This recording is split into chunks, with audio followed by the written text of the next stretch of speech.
너무 화가 나거나 너무 속상해서 힘들었던 적이 있나요? 어쩌면 가끔은 이렇게 화내는 내가 싫어. 이렇게 폭발해버리는 내가 싫어. 이렇게 슬픔에 잠겨있는 내가 싫어. 이런 생각을 할 수도 있었을 것 같아요. 이런 감정을 내가 조절할 수 있다면 얼마나 좋을까? 내 마음대로 할 수 있다면 참 좋을 텐데. 이런 생각을 해본 적이 누구나 한 번은 있을 텐데요.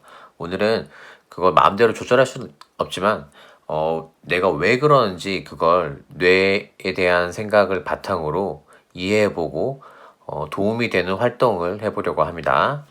우리의 뇌는 크게 세 가지 층으로 이루어져 있다고 해요. 그렇다고 아파트 1층, 2층, 3층처럼 쌓여 있는 게 아니고 구조적으로 좀 감싸듯이 그렇게 되어 있는데요.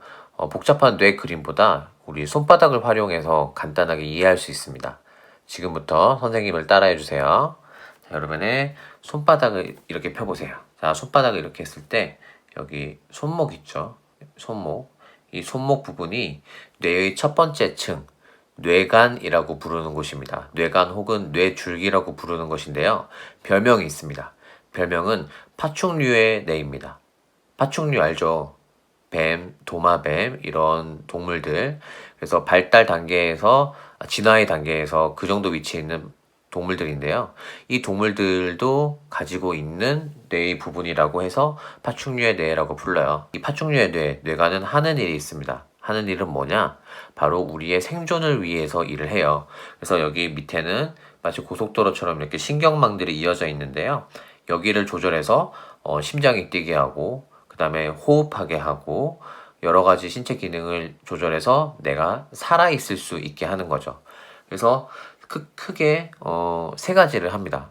여러분이 만일에 파충류예요. 예를 들어서 내가 도마뱀이야.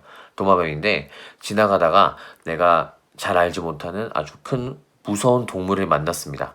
마주쳤어요. 외진 곳에서. 그럼 나는 살기 위해서 어떤 행동을 할까요? 첫 번째 건 도망을 칠 겁니다. 그렇죠? 도망을 치겠죠. 두 번째, 도망치는 게 안 된다. 그러면 어떻게 해요? 공격하겠죠. 상대를. 공격하는 겁니다. 세 번째, 그 둘 다 안 돼버리면 나도 모르게 얼어버리는 거죠.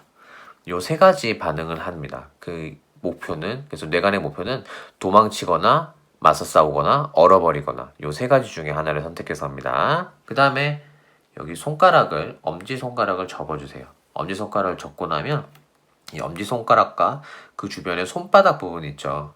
이 부분이 뇌의 두 번째 층인 변연계라는 곳입니다. 변연계. 이 부분은 감정을 다루는 곳이에요. 그래서 별명은 포유류의 뇌입니다. 그래서 포유류 동물들 알죠? 그 포유류 동물들도 사용하고 활용하는 부분, 뇌의 부분이라는 뜻이에요. 변형계. 그래서 여기는 감정의 뇌라고 부릅니다. 그래서 감정을 담당해요. 우리 기본적인 뭐 좋아하고 싫어하고 속상하고 이런 감정들을 여기서 담당합니다. 마지막으로 이 손가락 4개를 이렇게 엄지를 감싸듯이 이렇게 쥐어주세요. 이렇게 덮으면 여기 손가락 부분 있죠. 손가락 피부 부분, 이 겉에 이 피부, 이 부분을 뭐라고 부르냐면 뇌의 세 번째 층인 전두엽이라고 부릅니다. 전두엽. 그리고 특히 여기 손톱 부분, 전두엽 끝부분, 여기를 전전두엽이라고 하는데요. 이 부분의 별명은 뭐냐면 바로 인간의 뇌입니다. 혹은 이성을 담당하기 때문에 이성의 뇌라고 부르기도 해요. 그래서 인간의 뇌라고 부르는 이유는 알 수 있겠죠. 인간들이 사용하는 부분입니다. 그래서 이 전두엽이 하는 일은 뭐냐? 무언가를 계획하거나 무언가를 조절하거나 혹은 어떤 도덕적이고 이성적인 판단을 하거나 논리적인 사고를 하는 게 바로 이 전두엽이 하는 일입니다. 예를 들어서 나는 누군가에게 화가 났지만 그걸 때리고 싶지만 사람이 때리면 안 되기 때문에 참아요. 나는 몇 시까지 공부를 하고 몇 시까지는 놀 거야 라고 지금 놀고 싶지만 그거를 계획을 세워서 조절을 해요. 그런 것들을 하는 게 바로 전두엽이죠. 그래서 우리는 보통은 사람들은 인간의 뇌 단계에서 살아갑니다. 이렇게 살아가요. 여기서. 그래서 우리 그렇죠. 이성적인 판단을 하고 논리적인 판단을 하고 도덕적인 행동을 하면서 계획과 조절을 하면서 살아갑니다. 그런데 사람이 너무 화가 나면 뭐가 열린다고 하나요? 바로 뚜껑이 열린다고 하죠. 아, 진짜 오늘 뚜껑이 열리네. 그런 표현들을 쓰는데요. 뚜껑이 열린다는 게 무슨 의미냐면 이겁니다. 네. 감정의 뇌를 닫고 있던 뚜껑이 이렇게 열리는 거예요. 그러면 우리가 사용하고 있던 이성의 뇌가 뚜껑이 열리면서 날아가 버렸죠. 날아가 버리고 뭐가 드러나나요? 감싸고 있고 숨기고 있던 변형계, 감정의 뇌랑 뇌관이 드러납니다. 그래서 그 순간은 이 이성의 뇌는 기능을 하지 못하고요. 이 감정의 뇌, 이 부분과 뇌관이 일을 하게 되는 거예요. 그래서 이성적인 판단을 하지 못하고 감정에 휩싸이고 생존을 위해서 무언가를 하게 되는 거죠. 그래서 우리 너무 화가 나면은 뭐 아무 생각도 안 나지 않나요? 논리적으로 내가 여기서 이렇게 화를 내면 안 되지? 이건 내가 잘못한 부분이 있기도 해? 이런 판단을 하는 게 아니라 와 진짜 완전 열받아. 그래서 어떻게 하나요?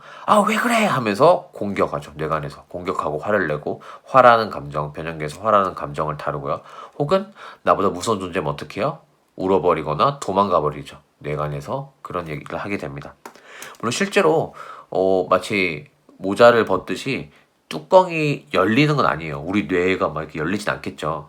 이거는 어떤 걸 의미하냐면 우리의 뇌는 일종의 전기 신호들로 되어 있어요. 그래서 전선들이라고 생각하면 됩니다. 우리 지금 과학 시간에 배우고 있는 그 전선들이 어마어마하게 많이 이어져 있는데 평소에는 여기가 잘 돌아가다가 화가 나고 감정적으로 이성을 잃으면 여기가 정전이 되어버린다고 생각하면 돼요. 그래서 기능을 안 하는 겁니다.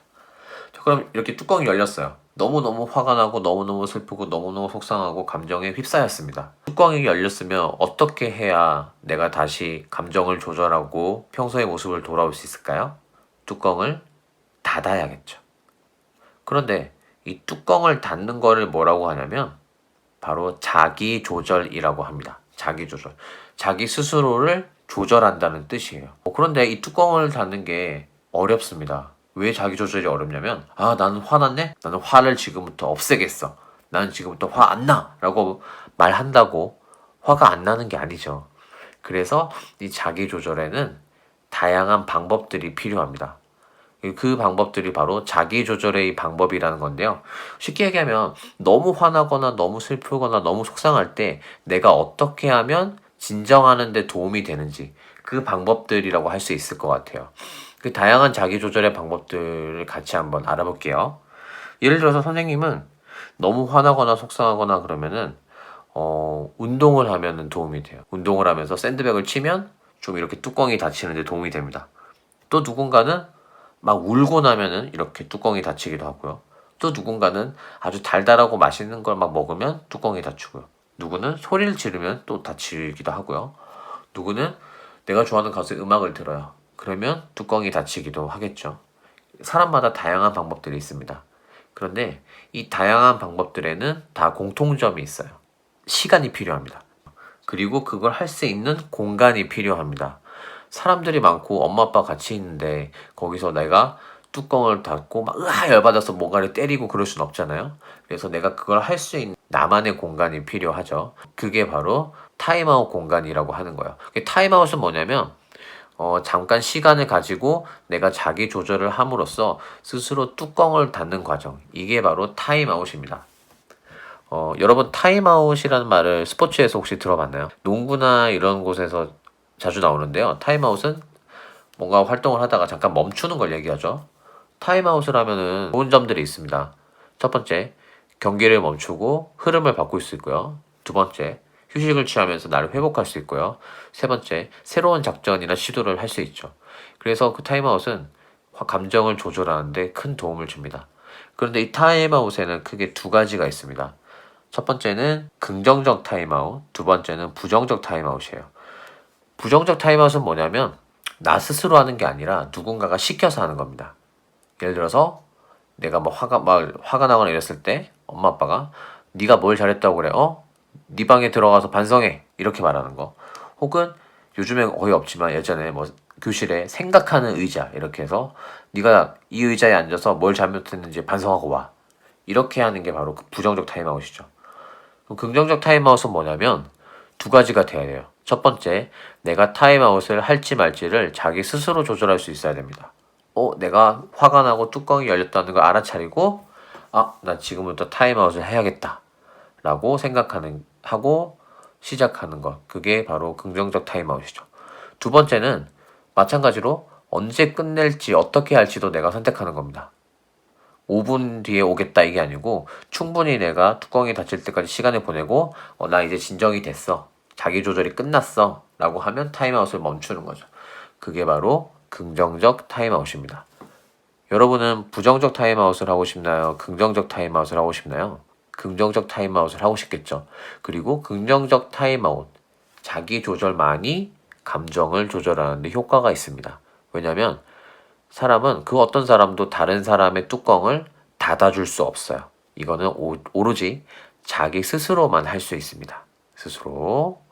그래서 긍정적 타임아웃을 통해서 자기 조절을 할 수 있어야 돼요. 그런데 긍정적 타임아웃을 하려면 그걸 할 수 있는 공간이 필요하다고 했죠. 그래서 그 공간을 원래는 교실에서 우리가 함께 만들어서 자기가 너무 화가 나거나 뚜껑이 열렸을 때 들어가서 사용을 하는데요. 지금 코로나 상황이기 때문에 그럴 수 없잖아요. 그래서 나만의 긍정적 타임아웃을 할 수 있는 공간을 하나씩 찾아주기 바랍니다. 그래서 내 방 침대도 좋고요. 혹은 내가 제일 좋아하는 우리 집 소파, 혹은 내가 제일 좋아하는 우리 집 앞에 있는 공원의 의자, 이런 것도 좋아요. 그래서 그곳을 찾고 그곳에서 내가 즐겨하는 나만의 자기조절 방식, 뭐 음악을 듣는다, 소리를 지른다, 잔다, 운다, 맛있는 걸 먹는다, 이런 거. 그래서 어떤 걸 하는지 그거를 얘기해 주면 좋고요. 그 공간에 이름을 지어주는 것도 좋습니다. 나만의 공간. 예를 들어서 여기는 나만의 응급실, 마음의 응급실, 혹은 뭐 우주여행 공간, 이름을 지어주는 것도 괜찮겠죠. 그리고 그걸 활용하면서 누군가에게 폭발해서 상처를 주기보다는 스스로 자기 조절을 할 줄 아는 사람이 되었으면 좋겠습니다.